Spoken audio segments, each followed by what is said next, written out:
So I was basically stuck in Mililani. I didn't have a car, didn't have any money, and the slippers that I had two left slippers. So I'd never been in such a bad position. One day I was walking to the library, but I heard a little kitten inside the bush, and I looked in, and I heard the kitten crying, meow, meow. I couldn't get to it. I tried to reach in, and the kitten was too far into the bush. So I thought, the kitten would be okay. I went to the library, and they worked in red for about 8 hours. And then as I'm walking home, I noticed the kitten is still there and still in the bush. And this time the meows are more desperate. So I start breaking off branches to the bush and start reaching my hands, trying to get the kitten out of the bush. And eventually I grabbed the kitten and I pull her out, and it was a beautiful calico cat that I named Moses. And Moses still had blue eyes. She was less than 2 weeks old. And so I had this kitten, and I had something to wake up for every day. I had something to care for. And I brought Moses to my tent and cared for Moses. Said I was in a very bad position and I didn't have money, but I had this kitten and I really needed to find a way to take care of it. I got to the Seventh-day Adventist church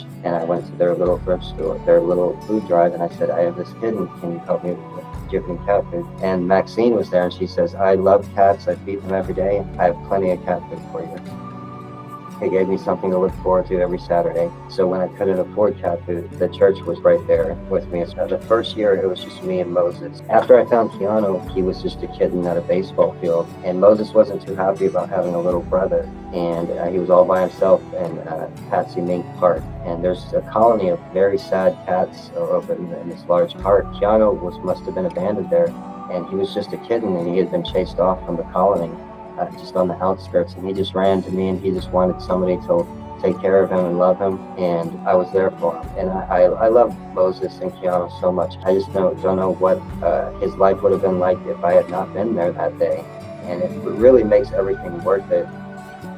I would still work. I worked for a staffing company, and sometimes I wouldn't get back until after dark. So I'd wake up in the mornings, get Moses and Keanu fresh food and water, and then I'd be gone all day, and when I'd come back to the campsite, I'd make a particular sound, and then Moses and Keanu would know it's me, and they would come out and we would eat and enjoy the evenings. And even though I would leave every day, there wasn't a day or a night that they weren't there. Everybody has to have something that gets them up in the morning, and at this time in my life, I wasn't in the best living conditions, but I had something to wake up for. I had these two cats that loved me, and I loved them. We were a family. And we battled lots of different things. The place that me, Moses, and Keanu had lived for 3 years burned down. We were nothing. And worst off, I wasn't worried about the camp area, the tent, or all my possessions, but I couldn't find Moses and Keanu. And I was just so heartbroken. I went immediately there and tried to get there, but the police wouldn't let me across the line. And so I had to go somewhere else for that night, and it was the hardest night that I had ever had. For the first time, I didn't have them. And I cried all night. The next morning I tried to go to the camp area, but it was still blocked off. And so I waited until dark, and I snuck across, and I yelled out for Keanu, Keanu, Keanu. And then I see him coming. His paws are all burnt up, but he just jumps into my arms. After that, me and Keanu, we found a new campsite in the area. I would make trips to the burned up camps, the woods, and tried to find Moses. So it was really heartbreaking not finding her. Somebody at the church suggested that I do a fundraiser after everything that happened. Everybody at the church and people online that I've never even met before, they all donated.